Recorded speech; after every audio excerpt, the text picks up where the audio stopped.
Want to know how to make bakery quality sourdough at home? I've been perfecting this recipe for 3 years now, and I promise it's got a crispy crust and the softest bread inside. Yes, it does take 2 days, but it's mostly hands-off fermentation time. Trust me when I say it's so worth it though, because everyone in my household loves it, and I'm sure yours will too. If you already have an active sourdough starter, then this recipe is for you. Let's get started.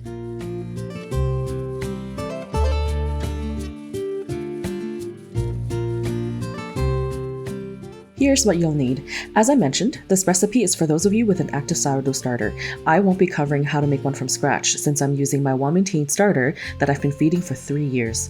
Quick tip, use room temperature starter and water to help speed up fermentation, and stick to filtered water. Tap water can contain chlorine and other chemicals that might mess with your dough's rise. Lastly, always use bread flour. Its higher protein content helps absorb water and build strong gluten for a better rise and texture.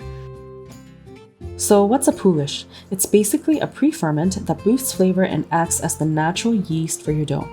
I suggest starting this in the morning on a weekend around 8 or 9 a.m. Sourdough thrives on a slow rise for the best flavor. With a spatula, mix everything in a glass bowl until the ingredients are well combined.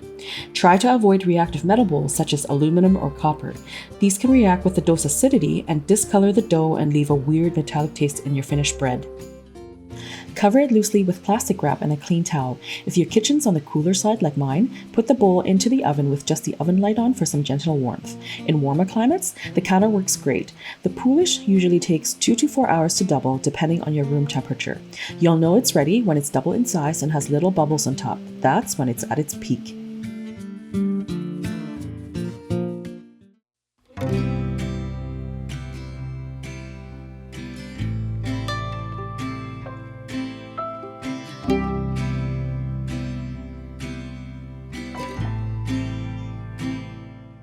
Now we're ready to make the dough. Add your bread flour, the Poolish from part 1, and water to the bowl of your stand mixer. Mix on low speed just until it comes together. Then stop it and let it rest. This is called the autolyse. It simply means we're giving the dough time to hydrate. It jumpstarts gluten development and makes the dough easier to handle later. I also like to add the salt and sugar now while the dough rests so I don't forget to add it later. Cover the bowl and let it rest for 20 minutes. Just a quick note, bread flour quality can vary depending on where you live, since different wheat types have different protein levels. While this recipe is reliable, you might need to adjust the water. If the dough feels too dry, add a tablespoon of water at a time. Too wet, just sprinkle in a bit more bread flour until it feels right. When the autolyse is done, turn your mixer speed to medium and knead your dough for 7 minutes. If you're kneading this by hand, this will take around 15 minutes. Then, reduce your mixer speed to medium-low and add a splash of olive oil to coat the dough before stopping. This will coat the dough evenly and prevent it from sticking to the bowl while you remove it. I like using parchment paper. It keeps the mess down and makes transferring the dough between the bowl and the Dutch oven super easy. Just drizzle a little olive oil on the paper, shape your dough into a round loaf, and gently roll it around to coat it in the oil.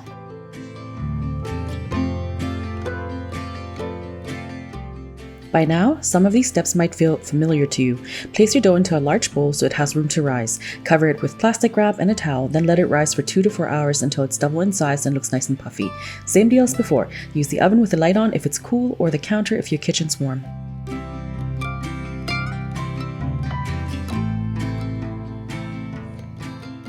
Laminating the dough just means gently stretching and folding it to build strength and trap air bubbles. After the first rise, which takes the longest, you'll stretch the dough from top to center, bottom to center, then right to left. Pinch it closed, give it a little twist to seal, and flip it seam side down onto the parchment. Gently roll it to reshape, then pop it back into the bowl. No need for extra oil, just use any leftover from the parchment. Cover it up again and set your timer for 40 minutes. This is the second rise. Repeat this process 3 more times, with each interval lasting 40 minutes. Flip the dough over first before you start stretching and folding the dough each time you laminate it. This will ensure that the seam remains on the same side throughout the process.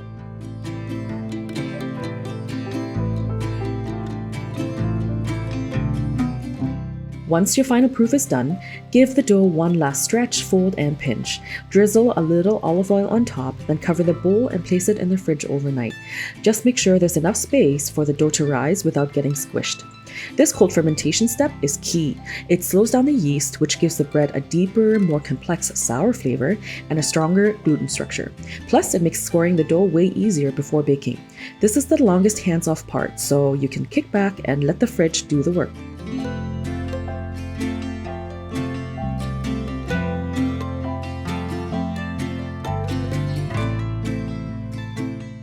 The next day, if you followed all the steps so far, you should be greeted with a beautifully risen dough like this. Preheat your oven to 475 degrees Fahrenheit or 450 if you're using convection. Place a baking tray on the lowest rack and your Dutch oven on the rack just above it. The tray helps prevent the bottom of your loaf from burning, and preheating the Dutch oven is key. It needs to be nice and hot for that perfect crust. While your oven heats up, go ahead and score the top of your loaf using a lom or the tip of a sharp knife. This step isn't just for looks. It helps guide how your bread expands in the oven, giving it that gorgeous shape and texture. You can totally have fun with this part. Try different patterns. There's no right or wrong way to do this. Honestly, I find it super therapeutic. With your oven mitts on, carefully take the preheated Dutch oven out and set it on the stovetop. Remove the lid and gently place your dough, parchment paper and all, right into the pot. Give the dough a generous mist with cold filtered water. Then drizzle a little bit of olive oil on top. If you're feeling fancy, sprinkle some sea salt too. Put the lid back on, return it to the oven, and bake your bread for 30 minutes.